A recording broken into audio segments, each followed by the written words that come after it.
Chapter 10 circles start करेंगे theorem 10। Theorem कहती है if a line segment joining two points subtends equal angles at two other points lying on the same side of the line containing the line segment the 4 points lie on a circle that is they are concyclic. देखो statement थोड़ा सा tough है लेकिन हम इसको समझते हैं और फिर जब हम क्वेश्चन करेंगे तो वो इतना टफ नहीं है। एक लाइन सेगमेंट है, वो कैसे बनी है? 2 पॉइंट्स को ज्वाइन करने पर। तो सबसे पहले हमने ये 2 पॉइंट्स ले लिए, ठीक है। मैं फ्री हैंड से बना रही हूँ डायग्राम। तो ये 2 पॉइंट्स हैं, इनको मैंने ज्वाइन कर दिया तो ये एक लाइन सेगमेंट बन गई, ठीक है। अब 2 पॉइंट्स और हैं, subtend equal angle at 2 other points lying on the same side. अब ये जो लाइन सेगमेंट है ना, इसके सेम साइड पर 2 पॉइंट्स और लेने हैं, ठीक है। इन पॉइंट्स को मैंने ए बी नेम दे दिया। अब 2 पॉइंट्स मुझे और लेने हैं, एक पॉइंट्स मैंने यहाँ ले लिया, एक पॉइंट्स मैंने यहाँ ले लिया, ठीक है। अब बोला है कि ये जो लाइन सेगमेंट है ना, इन दोनों पॉइंट्स के साथ इक्वल एंगल सबटेंड कर रही है। तो इस पॉइंट को मैंने नेम डी दे दिया और इसको सी। तो एंगल ए डी बी और एंगल ए सी बी ये दोनों क्या है? इक्वल है, ठीक है। The 4 points lie on a circle. तो यानी कि ये जो 4 पॉइंट्स हैं ये कौन साइक्लिक है? कौन साइक्लिक यानी कि कोई एक सर्कल है जो इन चारों पॉइंट से होकर बन रहा है, ये हमें प्रूव करना है, ठीक है। अब देखिए सबसे पहले मैंने गिवन लिखा। गिवन है ये जो लाइन सेगमेंट है ना ए बी, ये 2 पॉइंट सी और डी, ये 2 पॉइंट्स कहाँ हैं? सेम साइड पर हैं, लाइन सेगमेंट के सेम साइड पर है, उनसे इक्वल एंगल बना रही है। तो angle A D B equal है एंगल ए सी बी, ये हमें गिवन है। टू प्रूव, जो हमें प्रूव करना है वो क्या है? A B C and D are concyclic, ये हमें प्रूव करना है। स्टार्ट करते हैं प्रूफ। तो सबसे पहले हम क्या करेंगे, एक सर्कल पास करेंगे जो ये 3 पॉइंट्स है ना, 3 non collinear point A B D, इनसे पास होकर निकलेगा। तो जैसे हमने एक पहले थ्योरम पढ़ी थी कि 3 नॉन कोलिनियर पॉइंट है तो इससे एक सर्कल पास हो सकता है। तो हमने इसका परपेंडिकुलर, इस वाली लाइन का परपेंडिकुलर बनाया, फिर इस वाली लाइन का एक परपेंडिकुलर बनाया, और जहां पे ये दोनों परपेंडिकुलर ड्रॉ होता, जहां पे ये दोनों परपेंडिकुलर मीट करते हैं, इंटरसेक्ट करते हैं, इस पॉइंट को सेंटर लेकर ये और ये रेडियस कंसीडर करके हमने एक सर्कल बनाया था जो इन 3 पॉइंट से होकर पास होता है, ठीक है। तो अब हमने ड्रॉ किया, draw a circle passing through non collinear points. जो एक ही लाइन पर नहीं है उन्हें हम नॉन कोलिनियर पॉइंट्स कहते हैं।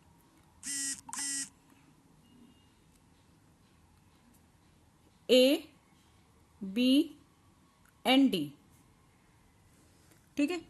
ए बी और डी से निकल रहे हैं, ऐसे बना दिया मैंने, ये हो गया। अब यहां पर जो ए सी है ना, ए सी पर एक पॉइंट ले लिया ई, जो सर्कल पे लाइज कर रहा है, ठीक है। ए सी पर, ए सी जो लाइन है इस पर मैंने एक पॉइंट ले लिया ई जो सर्कल पर लाई कर रहा है, और ज्वाइन कर दिया एंड ज्वाइन बीई, बी से ई को ज्वाइन कर दिया, ये, ठीक है। अब आप आगे देखिए, angle A D B equal है एंगल ए ई बी के। ए डी बी और एंगल ए ई बी एक ही सेगमेंट पे बने हैं ना, सेम सेगमेंट पे बन रहे हैं तो इक्वल होंगे। रीजन लिख दो आप, angles in the same segment. और दूसरी चीज, angle A D B equal है एंगल ए सी बी के, ये चीज हमें दी हुई है, दिस इज गिवन। तो अगर आप इन दोनों चीजों को कंपेयर करोगे, ये फर्स्ट हो गया, ये सेकंड हो गया। Angle A D B equal है एंगल ए ई बी के और angle A D B equal है एंगल ए सी बी के। तो इसका मतलब क्या हुआ, एंगल ए ई बी और एंगल ए सी बी ये दोनों इक्वल हो गए, ठीक है। इन दोनों को कंपेयर करके हमारे पास आ गया angle A E B is equal to angle ACB आ गया जी। देखिए इसके आगे मैं यहाँ पे कर देती हूँ एंगल AEB। अगर मैं ये वाला ट्रायंगल देखूं, इस वाले ट्रायंगल को, ये छोटा सा एक ट्रायंगल बन रहा है, इसमें देखिए आप, इसको मैंने ले लिया 1, इसको नेम कर दिया 1, और इसको ले लिया x, ठीक है। इसका एक्सटीरियर ये बन रहा है ना, इस वाले ट्रायंगल का एक्सटीरियर ये वाला एंगल बन रहा है, तो एंगल AEB किसके इक्वल होगा? एक्सटीरियर एंगल किसके इक्वल होता है? Sum of opposite to interior angle, इन दोनों के इक्वल होगा, is equal to angle 1 plus angle x, 1 और x के इक्वल होगा। AEB किसके इक्वल है? एंगल ACB के, ठीक है। AEB को मैंने रिप्लेस कर दिया एंगल ACB, और ये 1 जो है, 1 को मैं क्या लिख सकती हूँ? एंगल ACB लिख सकती हूँ, प्लस x, तो x क्या आ गया? Angle ACB plus x is equal to angle ACB, ठीक है। इसको मैंने यहां रख दिया, इसको मैंने यहां कर दिया, LHS RHS दोनों को ट्रांसपोज कर दिया, तो एंगल x की वैल्यू हो गई हमारे पास, x is equal to angle ACB minus angle ACB means 0, ठीक है। तो ये ACB जो एंगल है, ACB सॉरी x जो एंगल है, ये वाला एंगल, ये 0 है। इसका मतलब क्या है? ये 0 है, इसका मतलब क्या है? ये कोई एंगल है ही नहीं, यानी कि BC कोई लाइन है ही नहीं, BC और BE एक ही लाइन है, ठीक है। तो इससे हम कह सकते हैं C and E are coincide. Coincide मतलब सेम पॉइंट है, E और C क्या है? कोइंसाइड मतलब एक ही पॉइंट है, ठीक है। सो C also lie on circle, E circle पे लाई कर रहा है ना, तो C भी कहाँ है? C और E एक ही पॉइंट है, तो C भी कहाँ लाई कर रहा है? ऑन द सर्कल लाई कर रहा है। इस तरह से हम कह सकते हैं therefore A, B, C and D are concyclic. Theorem 11. The sum of either pair of opposite angles of a cyclic quadrilateral is 180. Theorem है कि साइक्लिक क्वाड्रिलेटरल जो होता है उसके अपोजिट एंगल्स जो हैं उनका सम 180 होता है। सबसे पहले साइक्लिक क्वाड्रिलेटरल। साइक्लिक क्वाड्रिलेटरल क्या होता है उसका मीनिंग मैं आपको एक्सप्लेन करती हूँ। वो क्वाड्रिलेटरल जिसकी चारों वर्टेक्स जो हैं वो सर्कल पर लाइज करती हैं, तो उस क्वाड्रिलेटरल को हम साइक्लिक क्वाड्रिलेटरल कहते हैं। A quadrilateral is said to be cyclic if its all vertices lie on a circle, ठीक है। तो हमें ABCD एक साइक्लिक क्वाड्रिलेटरल गिवन है, ABCD।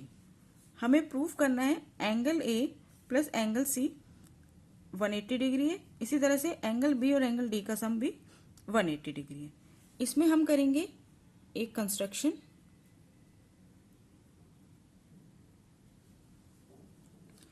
AC और BD को ज्वाइन कर देंगे।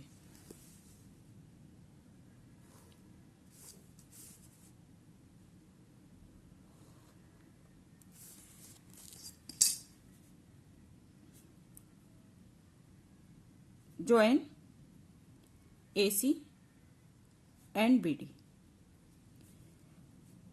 स्टार्ट करते हैं प्रूफ। आप एक चीज देखेंगे, जो क्वाड्रिलेटरल की साइड्स हैं वो क्या है? सर्कल की कोर्ट्स हैं, है ना। तो अगर मैं ये वाली कोर्ट्स लूँ BA, तो BA कोर्ट्स पर कौन कौन से एंगल्स बन रहे हैं? एंगल BDA और एंगल BCA, ठीक है। इस वाली कोर्ट्स को लिया मैंने AB कोड को, तो इस पे एक एंगल बन रहा है BCA और एक एंगल BDA, ठीक है। तो angle BCA is equal to angle BDA, दोनों इक्वल होंगे। रीजन आप लिखेंगे angles in the same segment, same segment पे बने हैं। और किसने बनाया है? जो ये BA कोड है इसने, सबटेंडेड बाय कोड B, ठीक है। Angle B C A is equal to angle B D A, sorry यहाँ पे डी लिखा है, ठीक है, बी डी ए। इसी तरह से आप दूसरी कोड देखिए, ये वाली कोड ले लेते हैं बी सी। इस पे कौन कौन से एंगल बन रहे हैं, angle B A C is equal to angle B D C.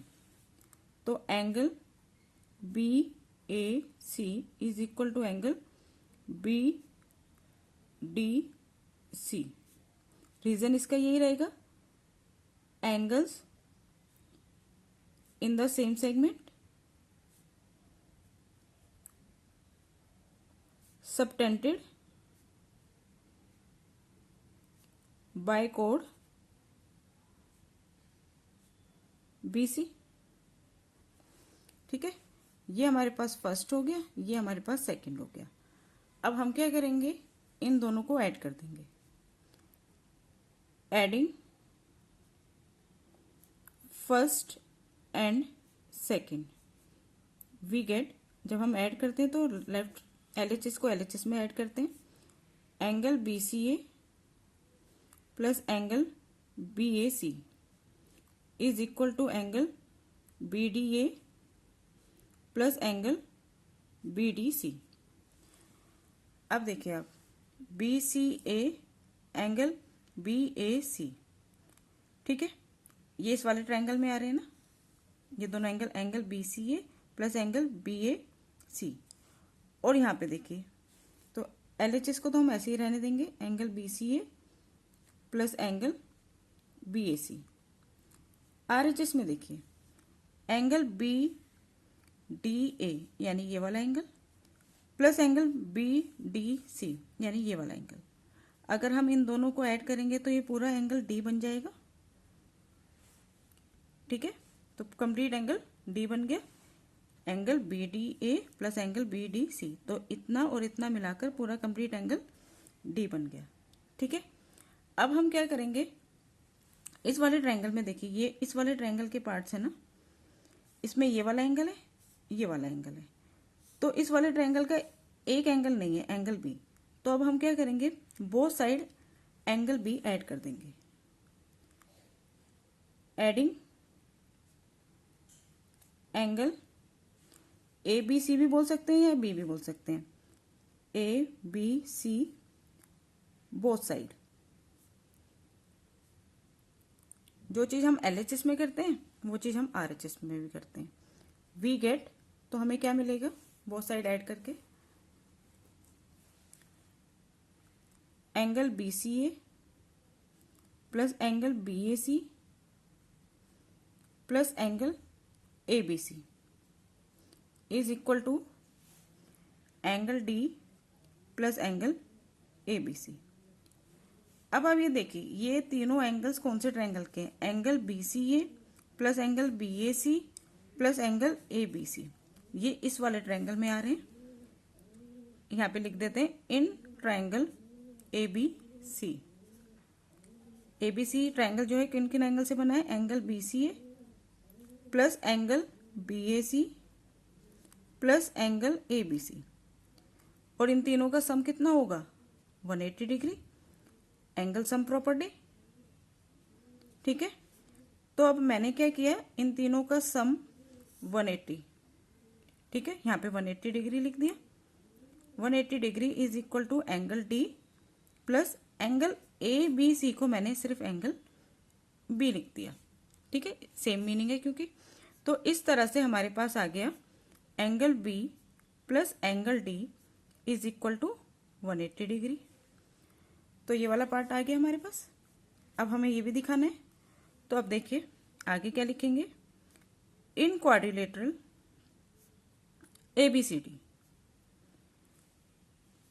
Angle A plus angle B plus angle C plus angle D is 360 degree. एक क्वाड्रिलेटरल जो है उसके जो चारों एंगल्स हैं उनका सम 360 डिग्री होता है। अब B प्लस D का सम है 180, तो angle A plus angle C plus B plus angle D, इन दोनों के सम को हमने लिख दिया 180 डिग्री।